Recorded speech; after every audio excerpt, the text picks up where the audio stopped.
talking about. And I've just Googled. Of course, there's a Nairobi, Mombasa, Nakuru, which have always been there. Then regional state lodges in Sagana, Kisumu, Eldoret, Kakamega, Kisii, Kitale. Told there's one in Rumuruti. Yeah. Which is very close to Nyeri, the Sagana one.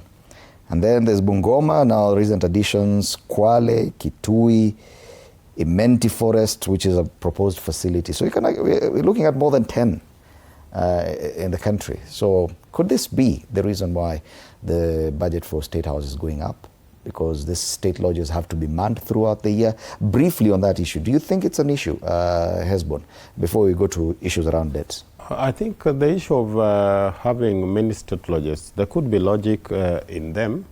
I think we've also had a nation where, if you look at the way we are structured, we've had very skewed development across the country.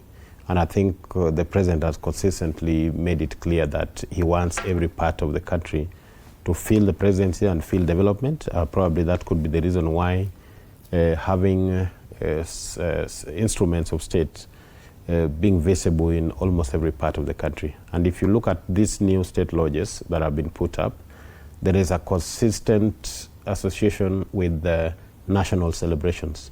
So if there's a Madaraka Day there, then the events preceding that would either lead to having the presidency being there for 2-3 days, and that has been preceded by either state lodge being set up in such areas, a stadium being put in place if there's none, or if there is one, upgrading. And I think we've seen when he went to Homa Bay, what was there was upgraded and made better. When he went to Bungoma, the same happened.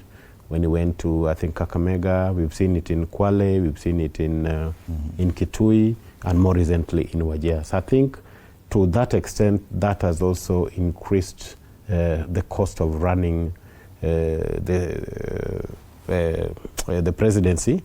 And I think rightly so, if the numbers have increased from 8 to now 17 billion, of course we need to look at it in terms of that is doubling the budget. Of course, that budget still has to be approved by Parliament, so whether it's supplementary. But I think that then overall would distort our budget estimates in the overall envelope. And therefore, it's important that anticipation of what we expect to have during the year should be as close as possible to what then the spending becomes at the end of the year, so that you are able to estimate with some measure of accuracy your resource envelope requirements, so that then the revenue raising measures are those that are able to help us as a country focus on some of the areas. Because if you would ask me, there are certain key sectors of the economy that needs to be resourced. A key point is our breadbasket in terms of the potential breadbasket in the Galana Kulalu area. There are massive chunks of land there that, if properly irrigated, will not only deal with our food sufficiency in the country, but also deal with the potential exports.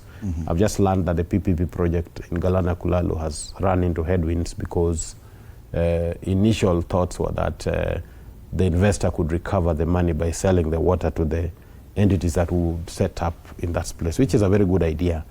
But I think the numbers are not adding up, and therefore there's likelihood that it has to be a different model from what was initially envisaged. But I think those are the areas we need to put our money into. When you talk about Wajir and the rest of the northern outposts being opened up, for me it's not just about having national celebrations there.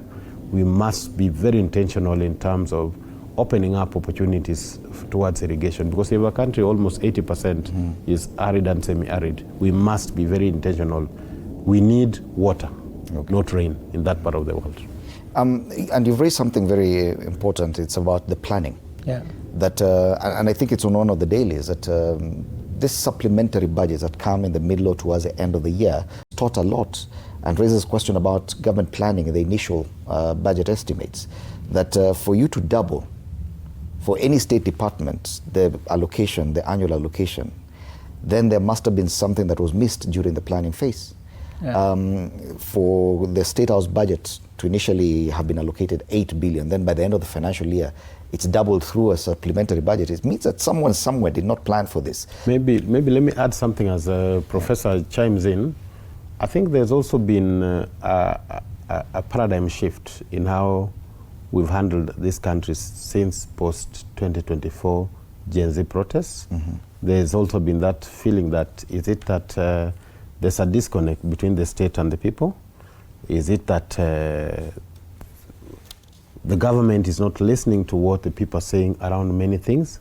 Is it that probably the issue of national cohesion and how people are taxed and all the other things are coming to fore? And I think the natural reaction in any government situation is you tend to dissect the problem the way you think it could be, so and maybe you are taking a different direction from what you should take. So you could argue it differently, but the reality is you cannot have supplementary budgets that distorts the budget substantially. Then it therefore means that your budgeting cycle and planning is basically off. So I think it's something that speaks to if we may go with the last year's budget, the initial budget